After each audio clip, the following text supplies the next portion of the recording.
see how Reggie Miller finally cracked the unshakable Jordan into pure rage, we need to rewind. It all began in 1987, Reggie Miller's rookie year. Preseason, Pacers versus Bulls. Reggie had always been a talker. College, summer runs, even practice. He chirped at everyone, and when he got to the league, he did not stop. That night against Chicago, he looked across the court at Michael Jordan. Jordan was only in his 4th season, but already, he was the most feared man in basketball. Defenders called him unstoppable. Fans called him a god. Broadcasters were already calling him the next legend in line after Magic and Bird. Reggie did not care. He treated Jordan like anyone else. Every bucket, he let him hear it. Every time he scored, he talked trash. He poked, he annoyed, he tried to rattle him like he did to everyone else. Then the second half started. Jordan locked in. He dropped bucket after bucket. He dominated every possession. Afterwards, he walked past Miller and gave him the line that became legend. "Do not ever talk trash to Black Jesus." That moment defined the rivalry. Miller knew he had poked a monster. Jordan knew this rookie was different. Years passed, and the tension grew. By the early 90s, Reggie was the face of the Pacers. A sharpshooter, an agitator, a man who loved the spotlight. The Pacers were scrappy, physical, and proud, and Reggie set the tone. Every matchup with Chicago became war. He shoved Jordan off screens. He celebrated every three with his arms flying. He barked in Jordan's face. Commentator Bill Hazen once said during a Bulls-Pacers broadcast, "Miller is one of the few who does not seem intimidated by Michael." And that was true. Most players shrank when Jordan glared at them. Miller smirked back, almost daring him to respond. It was personal now, and in 1993, it finally erupted. Chicago Stadium, Bulls versus Pacers. By now, the Bulls were back-to-back champions. Jordan was at his peak, a global icon, the most unstoppable force in the game. But Reggie Miller never cared about reputation. From tip-off, he was on Jordan, hand checks, jersey tugs, elbows on every cut. He whispered in Jordan's ear, testing him with every move. On NBC's broadcast, Mike Fratello pointed out, "Miller is bumping Jordan every trip down. He is not giving an inch." Chicago fans booed Miller every time he touched the ball. They hated him instantly. He thrived on it. The more they booed, the more he chirped. Jordan answered the only way he knew how. He scored. Fadeaways, drives, free throws. Every bucket silenced the Pacers bench. Every dunk was a warning. But Reggie would not back down. Every make, he yapped. Every whistle, he barked at refs. He even clapped in Jordan's face. The tension was impossible to ignore. The Pacers bench egged him on, cheering every jumper. The crowd grew louder with each exchange. Fans screamed insults and pointed every time Jordan missed. Marv Albert said, "You can sense this game is building into something more than basketball." The camera cut to Jordan's face. His jaw was tight, his eyes locked on Miller. The arena buzzed like a storm was coming. Teammates felt it, commentators felt it, the fans knew it. This was not just another regular season game, this was a battle waiting to erupt. Then it snapped. Midway through the game, Miller and Jordan got tangled under the basket. Miller fought for position, hooking his arm, shoving for space. Jordan ripped free, and Reggie gave him one last push. That shove lit the fuse. Jordan spun around, arms up, and went straight at Miller. The two started swinging. Marv Albert shouted over the chaos, "Oh, Jordan and Miller, they are going at it." Now Michael Jordan and Reggie Miller having a go at it. And I mean, we get fist rolling, here come the... The arena erupted. Fans leapt to their feet, screaming in disbelief. The untouchable Michael Jordan, the face of the NBA, was in a fistfight. Slow-motion replays told the story. Miller's shove, Jordan's furious lunge, the wild arms as they collided chest to chest, the frantic separation as teammates rushed in. NBC's cameras caught Phil Jackson pacing the sideline, shaking his head, trying to calm his bench. Reggie's teammates pulled him back by his jersey, while Bulls players wrapped their arms around Jordan, holding him in place as he shouted across the pile. Scottie Pippen pointed toward the Pacers bench, yelling at Miller. Pacers coach Bob Hill screamed at officials, demanding order. The referees huddled, then pointed both men toward the locker rooms. Chicago fans showered Miller with boos as he walked off, holding his arms wide like a villain. Pacers fans who had traveled clapped and cheered, shouting his name. When Jordan finally turned toward the tunnel, the noise inside the building was deafening. Even commentators sounded stunned, their voices cracking as they tried to make sense of what they had just witnessed.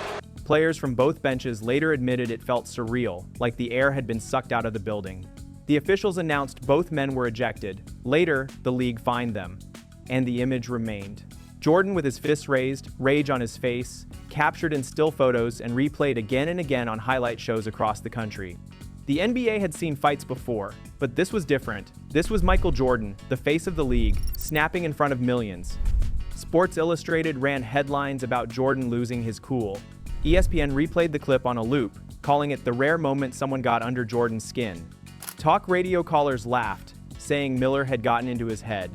Pacers fans called it proof their star had no fear. In Indiana, Miller was celebrated like a folk hero. Bars replayed the highlights all night. Newspapers praised him as the agitator who would not bow to Chicago. The rookie who once talked trash to Black Jesus was now the man who made him fight.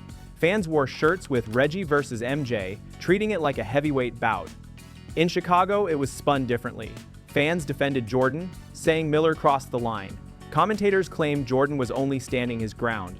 But deep down, everyone knew Reggie had done what nobody else dared. He had dragged Jordan into the mud, and that made their rivalry unforgettable. When the media smells blood, it attacks. ESPN ran the fight clip every hour. The scuffle became a loop, burned into televisions across the country. Anchor Keith Olbermann smirked on air. Looks like even Jordan has a breaking point. Late-night shows mocked it too. Jay Leno quipped, Reggie Miller got Michael Jordan to throw punches. The rest of the league just wants to know how. David Letterman joked that Miller should start a self-help program called How to Piss Off a Legend. The audience roared. Columnists debated endlessly. Some praised Reggie, calling him fearless, the rare man who dared to rattle the king. Others slammed him as reckless, a hothead who could derail his own team. But the common thread was clear. Miller had cracked the GOAT.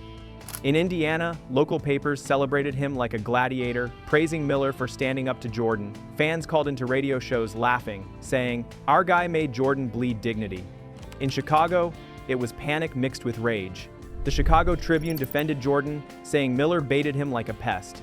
But even in defending him, they admitted what nobody wanted to say out loud: Jordan snapped. For years afterward, fans weaponized the clip. Whenever Jordan missed a game winner, haters dragged it back out. Whenever Pacers fans argued with Bulls fans, the fight was Exhibit A. The rivalry had gone from personal to cultural. It was not just about basketball anymore. It was about pride, about humiliation, about the one time the untouchable Michael Jordan looked human, and Reggie Miller was the reason why. The fight in 1993 was the peak. But the story did not end there. 5 years later, Bulls versus Pacers again, this time in the 1998 Eastern Conference Finals. Jordan chasing his 6th ring, Miller chasing respect. The series was brutal. Every game a war, every possession a collision. Players dove on the floor, elbows flew on screens. The refs swallowed their whistles and let them play like it was the 80s. In Game 4, the defining moment came. Final seconds, Pacers trailing. Reggie Miller cut across the paint, shoved Jordan to the floor, caught the ball, and buried the three. Bob Costas on NBC lost his voice.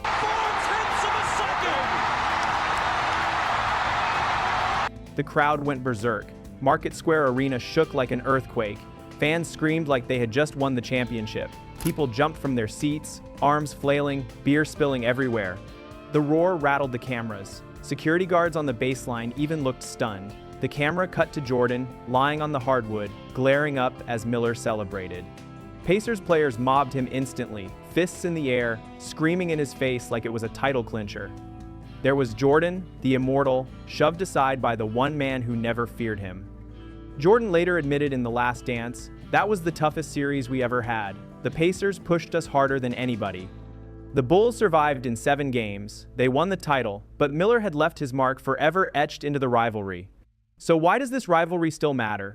Because it showed Michael Jordan was human. He could be shoved, he could be mocked, he could even snap. For Pacers fans, Miller is immortal. The rookie who trash-talked Black Jesus, the agitator who made him fight, the veteran who shoved him to the floor and drilled a dagger. To Indiana, he proved that Jordan was not untouchable.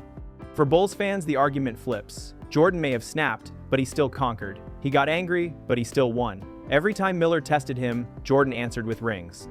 To Chicago, the fights were just noise. The scoreboard told the real story. And that is what makes this rivalry unforgettable. One side says Miller exposed Jordan's weakness. The other says he only fueled Jordan's greatness. Reggie Miller will always be remembered as the man who finally cracked Jordan's calm. Michael Jordan will always be remembered as the greatest of all time, the player who turned every scar into fuel. This was not just basketball. This was pride. This was ego. This was fire. This was the rivalry that made Michael Jordan snap. Thank you for watching. Please do not forget to like and subscribe as we put out videos like these every week. Let us know what you thought about this video in the comments and what video you would like to see next.